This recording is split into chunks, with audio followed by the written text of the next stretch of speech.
It's the parent that has to tell everybody that his kid can play. That's the kid that probably can't play.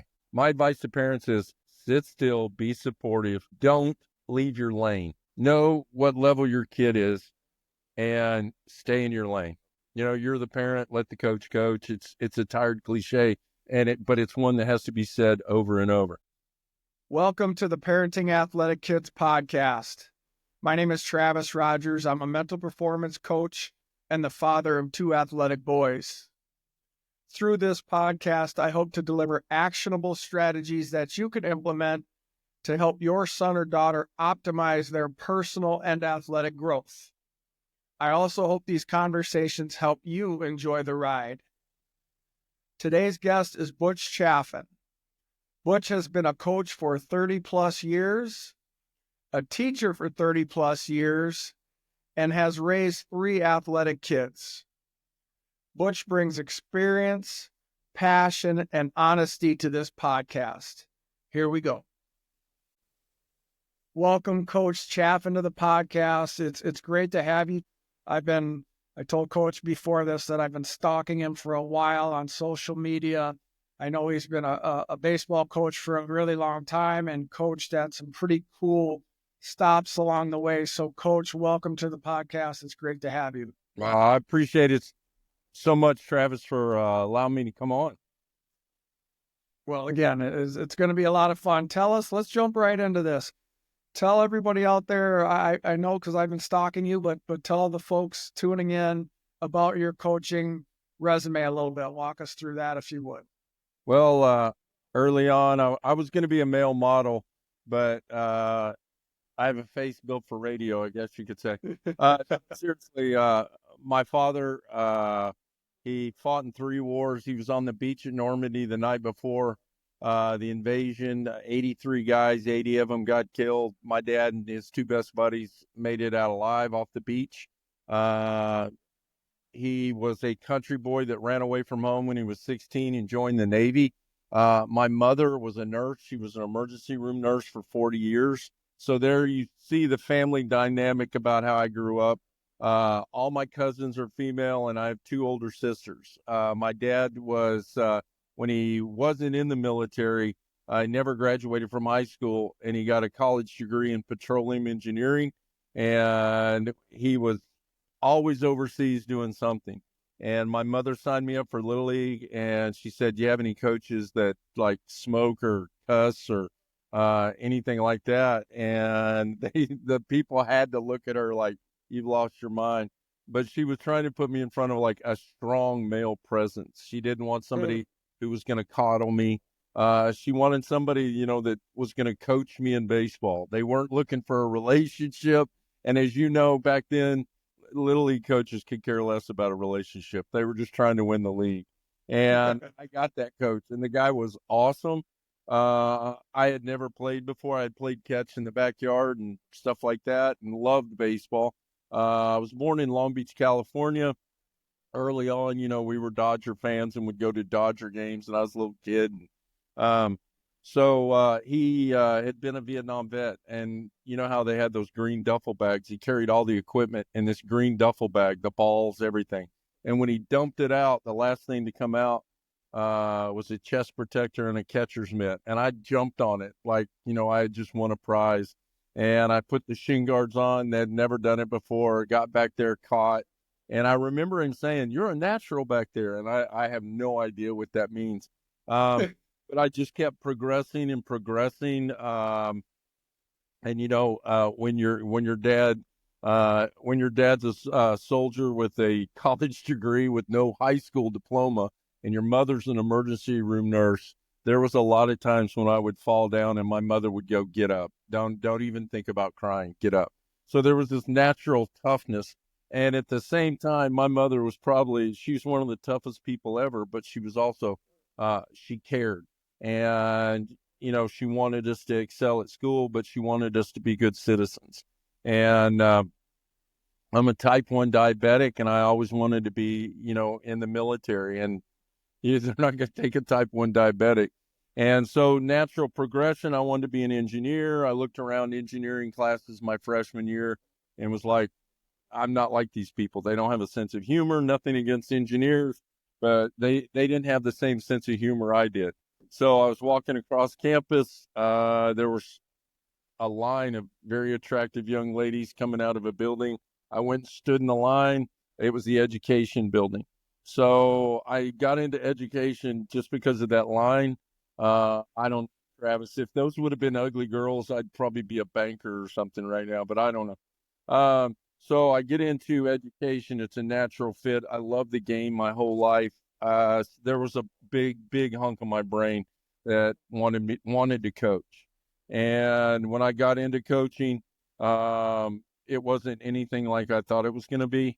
I thought coaching was, you throw batting practice and you yell at umpires. And I learned really quick that if you just throw batting practice and yell at umpires, that all the umpires hate you and your team can't play defense. So, uh, I started exploring, but back when I started, I was 26-year-old head coach with no assistant coaches. I recruited a 14-year-old to sit on the bucket next to me during games, just to have somebody to talk to. As a player, I was always like the 23rd guy on a 25-man roster. Um, I got cut from my high school team the first year, ended up being the captain my senior year. I went to a junior college. I was a redshirt freshman, but I was also one of the captains. I transferred to a different junior college because my original junior college dropped baseball. I transferred to Walter State, which is, I was on the front end of them being a junior college national power. I was captain of that team, 23rd guy on that team. I was a catcher corner guy. The coach loved me because he knew I wanted to be a coach. He was hard on me, but he loved me, and I would sit next to him, and he had no problem with me, asking questions. And he turned me into a drop down sidearm pitcher. I think I had 56 appearances that year. Out of 75 games, I appeared in 56. I was getting outs like, come in, get a ground ball, double play, out of the inning. Another guy starts the next inning. It was unbelievable. I transferred to a Division One, still pitching, but I would catch bullpens. And occasionally, if we were like a guy down, I got to play in inter squads. Every now and then they'd throw me a courtesy at bat in a real live game. But I was by far, not at the top of the roster. But I was that guy you wanted on the team. And, the thing I'm proudest of is I was the captain for 5 years in college as a redshirt freshman who was never going to get into a game because I was always there for my teammates. And I talk to parents and I talk to kids all the time, and I talk to them about, my mom and my dad used to talk about like teamwork, and I grew up hearing teamwork. My dad would be going, I wouldn't be here if it wasn't for teamwork. And my mother was like, in the hospital emergencies room, nobody's by themselves. You're all connected. We're all a team. So I grew up hearing that. And my mom would refer to our family as a team. We're a team when we go to Disneyland. And so I grew up hearing that. And it was just really natural for me to be for other people, to want other people to do well for the team. I was that guy that was getting cups of water for starters and all. And I I was a sophomore in college, and one of my teammates called me out. He's like, "You're always doing stuff like that. You're always like brown nosing and trying to." And I'm like, "What are you talking? What are you talking about? I'm just trying to help guys." And that guy had always been like the star of his high school, and had never been like a bench guy. I'd I'd been a bench guy and a sub and a platoon guy my entire life, and it was natural for me to be for my teammates, which, you know, I'm not saying today that kids aren't for their teammates. But many times I think they use their teammates to make themselves look good, if that makes sense. And, nothing, that's the society we're in, I guess. But it's not the society. And I'm not like some boomer saying, oh, these kids nowadays. I get these kids. I probably get these kids better than anybody. I've been a classroom teacher for 38 years. And I think the thing that helps me survive is that I can relate to kids from 38 years ago, and I can relate to kids that I had this afternoon in class. So, I'm a psychology and a sociology teacher. I understand group dynamic, and I know what it looks like, you know. So that's the long-winded story. I was a high school coach for 30 years. I was a college coach for 4 years. I was special assignment with the Kansas City Royals for 3 years, where I didn't answer to anybody but Allard Baird, the general manager. So that's kind of my story. I branched out this past summer. I said I'd never coached travel ball, even though way back in the day I coached American Legion for about 5 years. This summer I coached the Canes 15U team with Adam Mosley and Adam Williams, and it was nothing like I thought it was going to be. It was better. And, the parents were amazing. There was no drama. The kids were amazing. They're the best 15-year-olds I've ever seen in my life. When we had 15-year-olds that were like pitching, not touching. They're pitching at 92, 93. Just an amazing. And my adventure continues. I've been with USA Baseball for 18 years, and I think I'm fifth in seniority, still standing.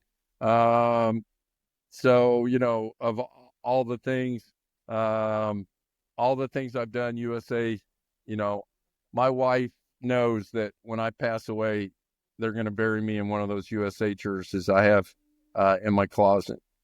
That's the long of it. Travis, are we done? Are we done with the podcast?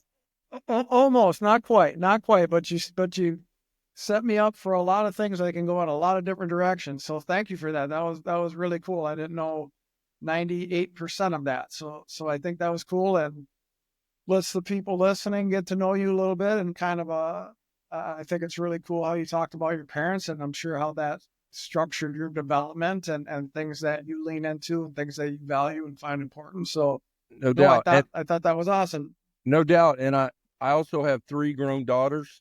I have 3 granddaughters on the outside, a grandson, and another granddaughter still cooking on the inside. So I'm about to have 5 grandchildren. All 3 of my daughters were athletes and involved in extracurricular activities under no pressure. What they did was genius. My oldest daughter was a good soccer player, I'm told. I don't know. I never learned the rules of soccer. My daughter told me it was the greatest gift that I ever gave her. I never learned the rules of soccer. So I had to sit in my lawn chair. I didn't know what to yell.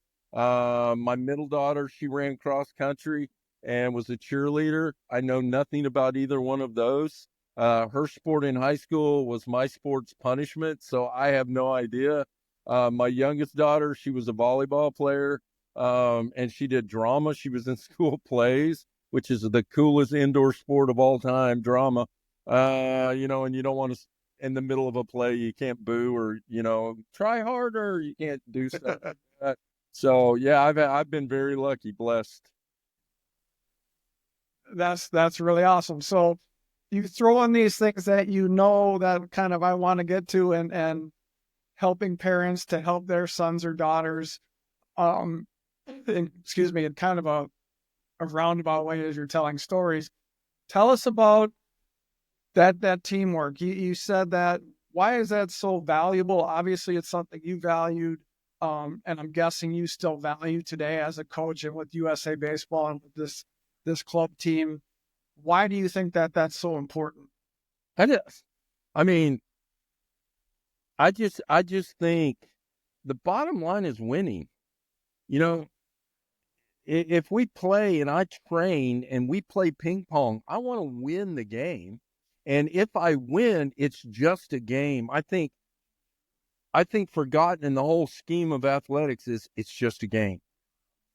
And we mimic and we model professionals who are making, $50 million a year playing a game. And you watch those guys. I see kids for free. They strike out and act like they're 5 years old in the dugout. I've seen that. And then I watch like Aaron Judge have the worst World Series you can have.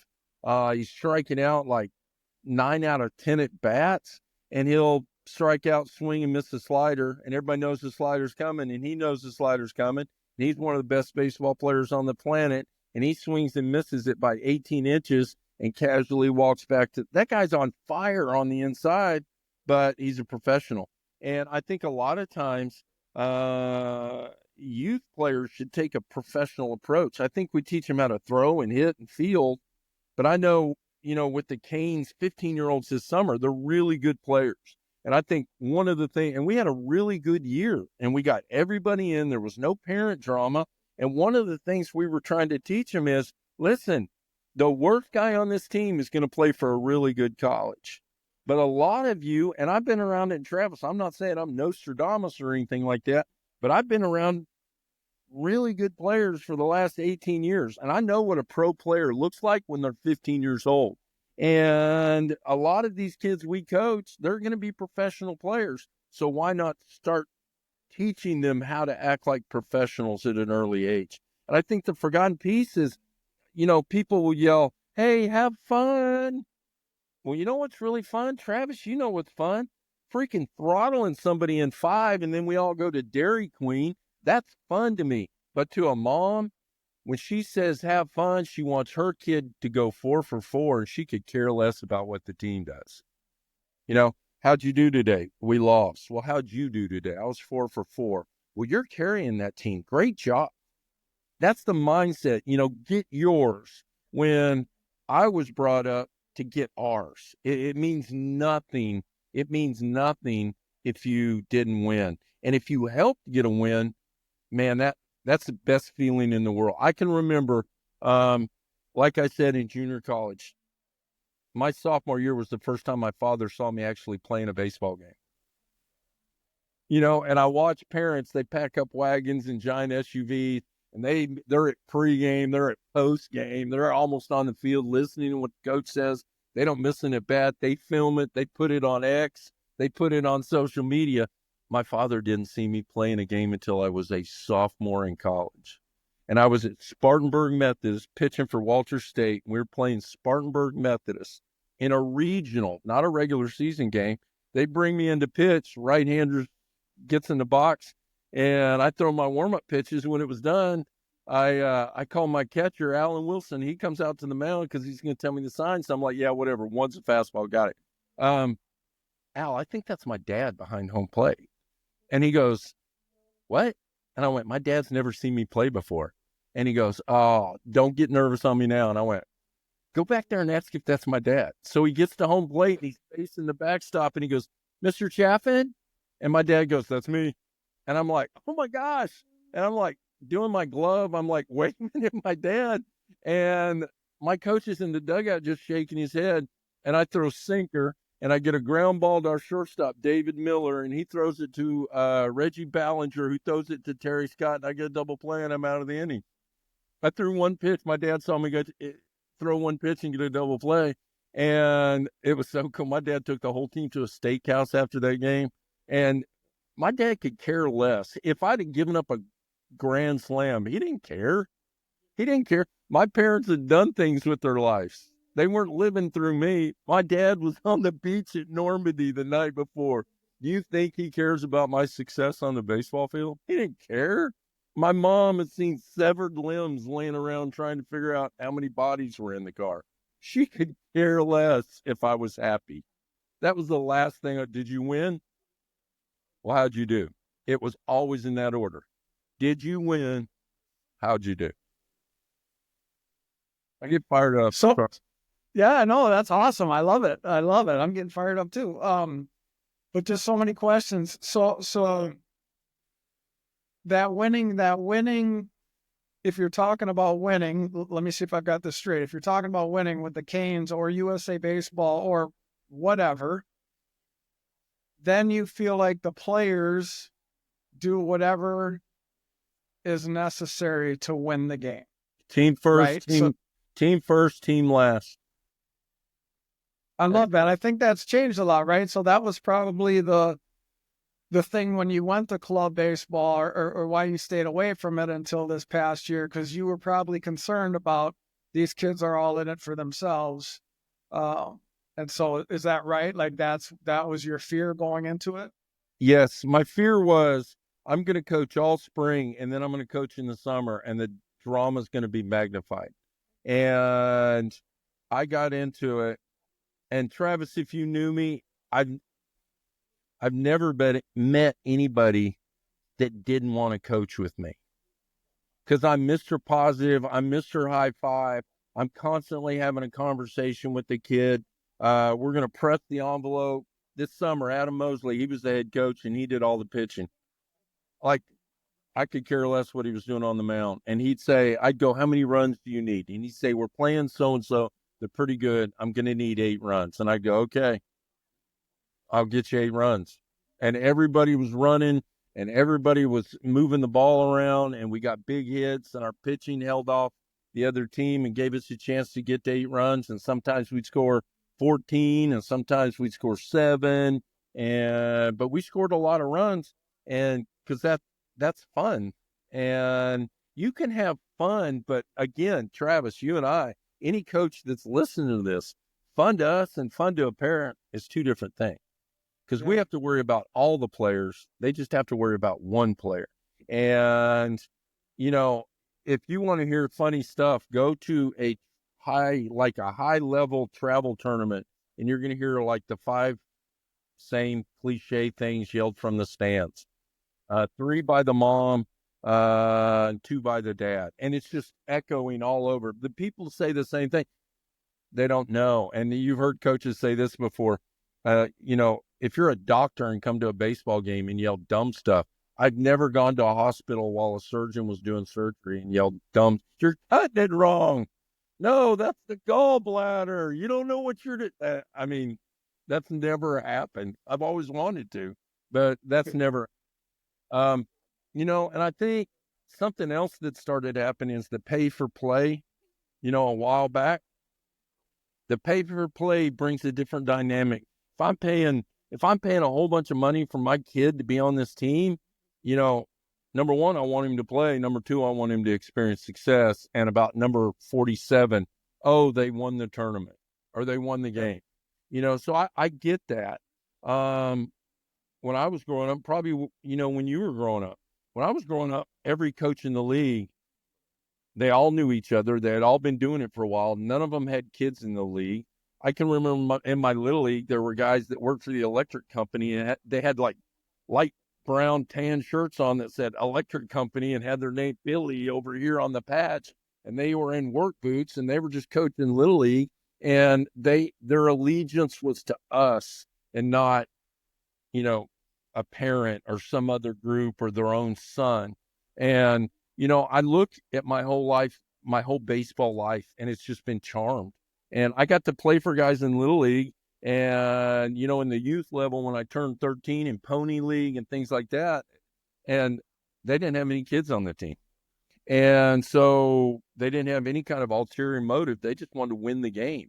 And I was lucky enough to be put on teams where my coaches, they preached team, team, team. And I can remember thinking, these coaches were made for me. And then I finally had a coach that had a kid on the team, and it was a summer team, and his kid played shortstop and batted leadoff, and his kid should have played like right guard on the football team and never been on a baseball team. And I was like, I went up to him because I didn't know any better. I was like, Coach, what are we doing? Why are you batting him first? He can't play shortstop and he can't hit. And the dad looking at me like, I can't believe you're saying that to me. It's my kid. And that's when it hit me like, oh, I get it now. So I think we all know that in all sports, not just in baseball, like this is a problem, like perspective from the parents. And again, it sounds like I know you've had some good ones, and it sounds like this Canes team was a good group. But how can any thoughts on helpful tips, ideas to help alter a parent's perspective on this, to take their eyes solely off of their kid? And again, to your point, it's hard. Like, I just paid $3,500 for this summer ball for these 2 months, and I had to pay $40 just to get in the gate.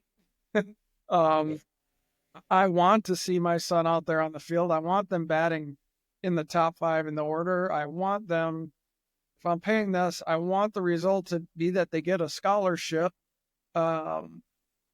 Thoughts on how we preserve the experience of youth sports, the teamwork, however you want to put it. I think you have to, as a parent, I'm amazed sometimes, not all the time, but I'm amazed sometimes how you can be a captain of industry, how you can run a multi-million-dollar company and employ thousands of people and not know what level your kid is as a player. I think you have to learn to be honest with yourself. My parents, they were brutally honest with me. I got cut. When I was a young graduate. So my parents started me in school. I was out of sync where I was supposed to be. So I was 13 years old playing against 18-year-old men at this tryout to be on the high school team, and I got cut. And to be honest, I would have cut me. And I wasn't ready. I wasn't strong enough. I didn't have the arm strength. I was tough, and I got after it. I knew the game. I probably, at that tryout, there were 85 kids, and I probably had the highest baseball IQ of all of them because I studied the game as a little kid. But I didn't physically have the ability. And I came home. I can remember getting cut. I came home and I was like, Mom, I got cut. I didn't make the team. And I was expecting a hug. Oh, baby, it's okay. And she was like, well, what are you going to do about it? I was like, what do you mean? She goes, you can try out again next year. And I was like, I can? I thought when you got cut, you never got to come back. She goes, no, you can try out again next year. What are you going to be doing between now and then? And I said, well, and she goes, come up with a plan. My mother says this, come up with a plan. So I remember going to my little bitty desk in my bedroom and pulling out a piece of paper and writing down a plan. I've got that plan. I wish I could find it. I still got it someplace. But it was, get stronger. And I took my plan back to my mom and she went, get stronger. What are you going to do? I said, I don't know. But I need to be stronger. And she said, do push-ups and sit-ups. And man, I started doing push-ups and sit-ups. And it said things like improve my skills. And she was like, well, how are we going to do that? I found a camp in Florida, and I'm 13 years old, and she puts me on an airplane and flies me to Florida to camp by myself. In about 30 seconds, they fixed my swing. They're like, hey, you're dropping your hands. Don't drop your hands. Take them straight back. And I was like, oh, okay. Nobody had ever told me that before. Nobody ever showed me that. So by the time I left camp, I had confidence. I had game. I came up with a plan with one of my friends who would sit in a chair and throw balls at night on a tennis court. I'd work on picking balls. And I went back to the tryout and I made the team and became a starter. And I was playing first base and our catcher got hurt. And I moved behind the plate and started there. And then our first baseman, our catcher came back. So I was going to move back to first base and our third baseman got hurt. So I moved to third base. Like I could play all over the place, and I made myself valuable. I think what happens is players and parents wait for people to show up and make their kid valuable. When, I had a kid say this to me one time. He was a shortstop and I wanted to see the other shortstop on my team. So I said, hey, for the last 2 innings, move over to third base. And he goes, I can't play third base. And I went, yeah, you can. You're a shortstop.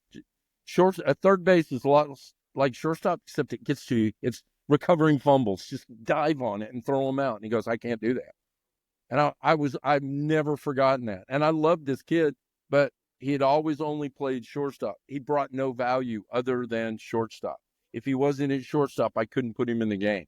I think today the overlooked piece is, golly, what value do you bring to the coach? With the Canes this summer, and I can give you a million USA guys that had this approach. This summer, we had a kid named Connor Ray. He's from Arizona. Connor Ray is a shortstop who, for us, we had a really good shortstop, made 2 errors in 35 games. And so we played him at third base. We played him in left field. We played him in center field. We played him in right field. We found out he could catch, and he was the best catcher on the team. He also pitched, and he was 85, 86 off the mound and could spin it. This kid has unbelievable value. And his high school coach, who's a good friend of mine, David Webb at Corona del Sol in Tempe, he goes, what's his best position? And I went, All of them are his best. You could play him anywhere. Like, he brought value. He can run. He's uber aggressive. He can swing the bat. Like, he has very little weakness in his game. And I've always said this glove, see that glove right there? That was my shortstop in high school. He started every game for 4 years. And he's Vanderbilt's second baseman right now. His name's Jaden Davis. And when he left high school, he gave me his glove. And that was his gamer glove. And I love that kid. And that he's relentless. And his dad came to me and went, I don't know if he's ready to play his freshman year. He goes, I don't know if he's ready to play. And I went, oh, he's ready to play. I wouldn't play him if he wasn't ready to play. And he goes, well, what do I do? And I went, you just sit in your lawn chair and you let all the other parents come up and tell you how great he is. If you just sit still and don't run your mouth, the parents have no choice but to go, wow, your kid's good. If they don't come up to you and say anything, your kid's probably not that good. Because parents love to talk to other parents. And they'll say, wow, that was a nice bunt. They're saying, let me translate that. Wow, your kid's a good team player. Thank you. Thank you for telling me that. I appreciate that. Wow, your kid's a great player. Thank you. I appreciate that. Thank you. It's the parent that has to tell everybody that his kid can play. That's the kid that probably can't play. My advice to parents is sit still, be supportive. Don't leave your lane. Know what level your kid is and stay in your lane. You're the parent, let the coach coach. It's a tired cliche, but it's one that has to be said over and over. I'll tell you, Travis, two of the best parents I've ever seen in my life. Ron Harper, Bryce Harper's dad, and Craig Biggio. The Hall of Famer Craig Biggio, USA parent. He used to wear cargo shorts, camouflage cargo shorts, a T-shirt, a floppy hat, and he'd wear a little backpack, and he'd do word shirts. The whole game, he wouldn't even look up when his own kids. And the game went in, and they'd walk up, and he'd go, "You guys, you ready to go?" Like, he was a Hall of Famer. He's not going to lose his mind if his kid goes 0 for 4. That's part of the game. And that comes back to what I said earlier. It's just a game. It's just a game. You got to understand. And I am an old soul, and I think the game, it has a heartbeat, and it will reward you. It'll break your heart, but at some point, you put the work in, you do things right, you're a good teammate. The game knows, and it has a heartbeat, and I've seen it too many times where the bench guy is a great bench guy, and eventually the game goes, you know what? You've been a great teammate. You've been a great guy on the bench. I'm going to reward you right here. I've seen it a million times. And what it is that guy usually has his team, they're big fans of his. So when he gets that, you've seen that one kid, he never gets to play, and he finally gets to play, and his team is for him. And he feels that energy, and he's not nervous. He's excited, and he gets up there and he does something, and everybody's excited for him. And that's how it should be for everybody.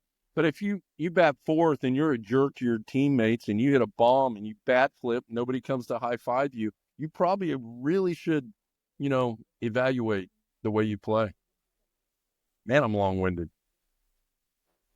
That's awesome. Just a little side note. I live in Tempe.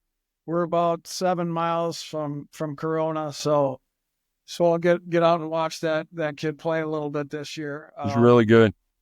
That'll be fun. I've heard his name around. So I'm helping coach at Hamilton High School, which is in Chandler, a little bit farther from my house, but I know Hamilton plays Corona, so that'll be fun to watch. Hamilton, pretty good program. Yeah. So my younger son, we moved down here to Arizona from Minnesota, and he spent his senior year at Hamilton. So we did bump into Corona a couple times, and quite a bit different down here in Tempe than we were in the Minneapolis area in Minnesota. So just a little side note. That's really cool. I love, obviously, you've been around the game and you know what's important and passionate about that. So I love the way you went through that. If you would, tell us a little bit more about some other things that you see in the the players that really excel and maybe not necessarily are the best. I don't know. You're around USA baseball, and this Canes team was obviously pretty good, and I'm sure the high school team. But not the physical stuff, but the controllable things. Besides, obviously, you've covered being a great teammate and how important that is. And I think if that's probably the only thing you strive for, you're probably doing pretty good. And as parents, if that's the only thing you support, that's probably you're doing pretty good. What other things do you think go into traits that these players at the next level, at the higher levels, have that maybe other players don't have, that are controllable things that parents might make their son or daughter aware of? Naturally, again, nobody talks about it. You gotta have something genetic working for you. You can have all the want to, like, I told a kid this a long time ago. This kid was 5'5", and I said, "What's your dream?" And he goes, "To play in the NBA." We were in class, and I went, "You're 5'5", and he goes, "Yeah, but I really want to be an NBA basketball player." And I went, "You can't make the high school team." And I think a lot of kids, gosh, if you're 9U, be a really good 9U player. If you're 12U, be a really good 12U player and strive to make your middle school team. If you're a middle school player, try to be the best on your middle school team. But be a nice guy. In 2010, I was the pitching coach on the 2010 18U team. And Lunch McKenzie, you talked to him. He was like our liaison, and Lunch is the best. We travel all over Minnesota and everywhere. And our shortstop was Francisco Lindor. And I was amazed at how good he was and how he could have played in the big leagues, Travis, when he was 14 years old defensively. There's no doubt in my mind. But he was obsessed with the skill. Like, he wanted to take ground balls, and he just didn't want, 5 hoppers right at him. He wanted to work. He wanted to excel. And he was always asking questions. But the thing I always noticed about Lindy is he was always smiling. And I look back at the USA guys that they smiled. Those guys are all like really good players now in the big leagues. They're all 33-year-olds in the big leagues making a ton of money. Most of them are going to be Hall of Famers. But those guys, they were happy. It wasn't a chore for them to play. And every successful USA team I've been a part of, there was always that one kid who was like, and he's almost always the utility guy. He's the emergency catcher. He's the backup middle infielder. Have you ever played first? Yes. Can you play in the outfield? Yes. And he's a good base runner, and he's a switch, and he's just a tough kid. I think tough is the forgotten piece. And when I say tough, I'm talking about, man, some of the best at-bats I've ever seen by USA guys is they're facing power arm with power slider and plus changeup, and they have a 14-pitch at-bat. It might end in a strikeout, and I'm like, oh, my gosh. You're tough if you do things like that. I think a lot of times people think they're tough if, they practice, the macho attitude, or they got a really cool thing they do when they hit a double and they're standing on second base. Tough to me is a 14-pitch at bat. That's, golly. If you have 14-pitch at bat every at bat, we're going to get into their middle arms, which aren't pretty good, or they'd be at the end or the beginning. We're going to get to the middle arms quick, and we're going to play offense, and we're going to score a ton of runs. It's tough. Just how tough are you? USA, the whole World Baseball Softball Confederation, I'll say it, I don't care. They're not listening. They don't care. The whole world is against us when we go international. So when we go international, hey, what time's the game tomorrow?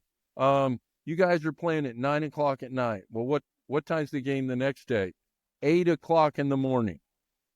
Well, the cafeteria doesn't open till 9. Yeah, sorry about that. I mean, it's stuff like that. So if your kids are like, we didn't get breakfast, you're not going to do well.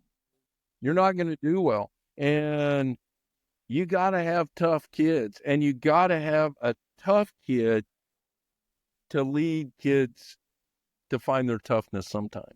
And every good team I've been a part of, we had a kid that was just tough, and it made the other kids like not want to be anything but tough. So I think a forgotten piece is toughness. It's relentlessness. Like how many swings you gonna take in the cage? We'll take 2 more. How many sprints you gonna run? Well, run another one. Are you tough enough to beat that voice in your brain that says, you're tired, go home, go spend time with your girlfriend? You know, toughness is the forgotten piece, Travis, without a doubt. Without a doubt. If you know this, you give me 20 tough kids, I'm gonna beat you. And then I'm gonna fight you in the parking lot. We're gonna win that fight in the parking lot too. I want tough kids. I know you do. Where there are still kids like that, right? Like you're talking Most about. Where does that come from? Do you think that's just an intrinsic thing? Like certain kids are like that more? Do you think it's sucked out of kids? Or what do you the ones that you know well, or the ones that you've seen that have that quality or characteristic or whatever you want to call it? Like, where are they getting that?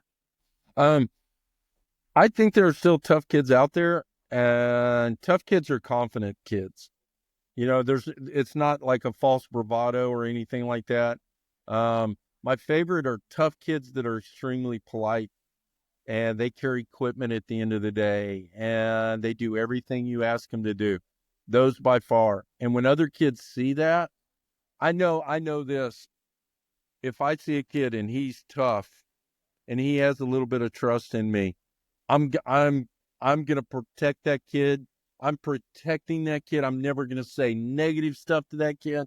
I'm gonna protect him from other people, and I'm gonna go, hey, he went over 3, but he also got a walk in the 7th inning, and then stole second base, and we drove him in, and he could have cried and he could have laid down, but he was still giving what he had, and he knew this guy was blowing him up when he was in the batter's box, but he found a way because he's tough. I'm gonna do that. I'm gonna protect the tough kid every time, because kids that are fake tough, you bat flip. I believe this, Travis. If you have a kid that throws a helmet, that kid's angry. You're angry because he struck out. He's angry because he struck out. So now he feels the need to throw the helmet to show everybody how upset he is. Well, the kid that bat flips and does like the big bat flip, that kid is so insecure it's not even funny, and that tells me a lot. The kid that like strikes a guy out and then yells at him from the mound, there's a lot of insecurity there. And here's what people don't understand, and this is what I would tell parents. All along your journey with your child, you need to be collecting people. Like, how many people can you get in your train? But if you're the jerk parent that's not for other kids, all you're doing is alienating people. And I'm telling you, you know who doesn't know how to deal with jerk parents? High school coaches do. High school coaches know how to deal with jerk parents. College coaches, that's why they're college coaches. I really believe they don't know how to deal with that. And if a parent's at a game and they're recruiting their kid, they will walk away. And that sounds like some made up false. I know a lot of college coaches that go, what kind of parents they got? And now we have parents calling college coaches going, why isn't my son in the lineup? We're going to get in the portal. We're going to get college coaches. That freaks them out. And if you knew how many times they talked about that, golly. So all along your journey, you're collecting people. You want that college coach to go back to your 7th grade coach, and your 7th grade coach go, God, best kid I've ever coached in my life. Kid's got unbelievable skill. He's the best coach, best kid I've ever coached. He picks up equipment. Boom, you collected the 7th grade coach. What can you do to collect people on these kids this summer? I'm big believers in them. And I'm not kidding, there's probably 7 kids on that team that will play professional baseball. They collected me. This summer, I'd never met these kids before. And they walked up, and we, I started doing some pregame stuff with them, and we do it. And I made an adjustment on one kid, and this kid just is hitting rods all over the yard. And all the other kids are getting closer to me when I'm talking to him. And all of a sudden, I have trust, and I mention, hey, this guy's got trust in me, and we're building his swing, and he's getting results. Well, everybody else started coming over. These kids collected me, and I can be a dynamic force in their life forever. So I think instead of alienating parents and other players and umpires and other coaches, you need to be collecting people on your journey, throughout your life. How many of your teachers, if you're a player, how many of your teachers would stand up for you? Yeah, kid's awesome in class. I saw him helping a handicapped kid and all. He's an unbelievable kid. You're collecting people. And think of people like bullets. And if you were on a hill in battle, how many bullets do you have? Because if you're up on that hill with 2 or 3, you're not going to make it. You're not going to make it. Well said. I want to try to circle you back a little bit. When you talk about toughness, it sounds like you're talking about a lot of things. You mentioned the word relentless, confidence, all these things. I think you it all goes into toughness for you. These are all like things we work with people with mental performance, how to build more confidence, how to be more relentless. You talked about relentless, like they're taking extra reps, and you circled it all in a toughness, which I think is really cool and a great kind of all encompassing term.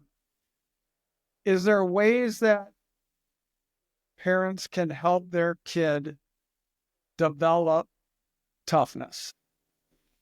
Like I said, I'm a girl dad and I'm a girl granddad. And in January 24th, I'll have my first grandson. And ironically enough, my oldest daughter and her husband, they live in Phoenix. And when he gets to a certain age, I'm going to be in Phoenix a lot. And this is what I know. My daughter's a tough kid.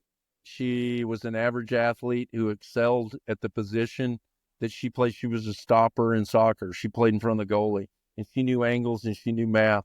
She was the ultimate team. I've never been so proud of her. She was the ultimate team player. She was the one that would lead the prayer and then stand up and say, let's kick their butt, and get after them. And I'm not worried about my grandchildren. Their moms are all extremely tough human beings. Now, how do you build that in? I think you allow kids to fail and you coach them up on failure. Sometimes the best thing for a kid is he goes over 4 and the mom goes, well, you're not working hard enough. You need to work harder. And I've said this, I heard this years ago. If you want to be a baseball player, you have to be obsessed with every opportunity given to you. So the catchphrase there is obsessed with the opportunity. I don't ever get to play. Well, do you get to play at all? Well, about every other game I get one at bat. Well, listen, I can give you story after story of this is a hidden piece that parents don't know also. If you're really good on the bench, like you're not messing around and you're for your team and you're watching the game, coaches know that. And if you're really good on the bench and carrying equipment and helping out and getting after it in practice, I'm going to find a way to get you in the game. Might be a pinch hit.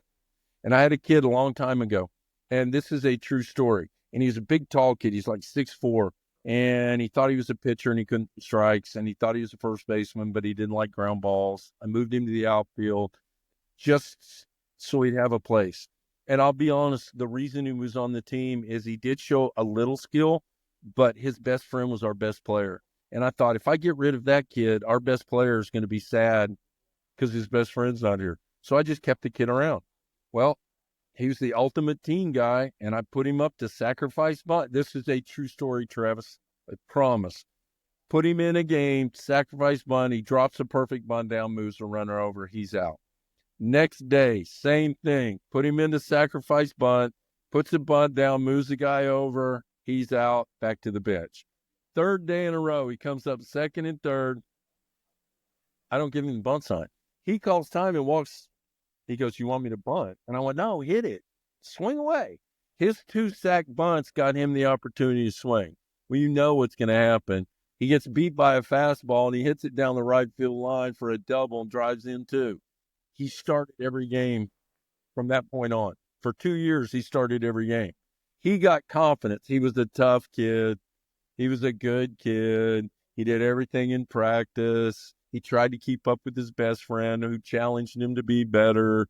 Um, I think sometimes baseball's really hard. Like, baseball's really hard. And I know I was a self-made kid. I'm 61 years old.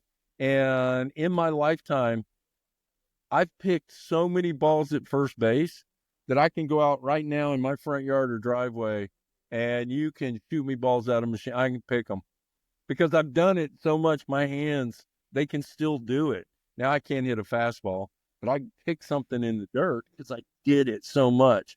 And this is the mental part of it for me. If I was 0 for 2, I'd be like at first base going, I am the best defensive first baseman in our conference. Like, I'd find a happy place. And I was never a pouter. I was not allowed to pout with my parents. I wasn't allowed to pout. So I think toughness is a choice. If you want to be tough, you can be tough. When I was 12 and 13, I kind of stuttered, and they thought it'd be a good idea for me to box. So they put headgear on me and a mouthpiece and put me in a ring with just killers and let them punch on me. This is what I know. There's nobody on the planet that can hit me, that can kill me. I know that for a fact. I can take a punch. Can't throw one. I can't throw one, but I can take a punch. It's obsessed with the opportunity. You want to be tough? It's a choice. Toughen up. All right, I love that. Obsessed with the opportunity. That must be a Coach Chaffin original. I haven't heard that one. That's a great one. That's really cool.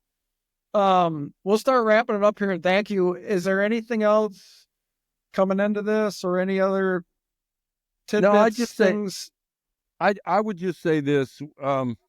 Adam Mosley, Adam Williams, and myself, we coached that Canes 15U team, and the Canes are doing something really neat this year that they've never done before. We're all moving with them.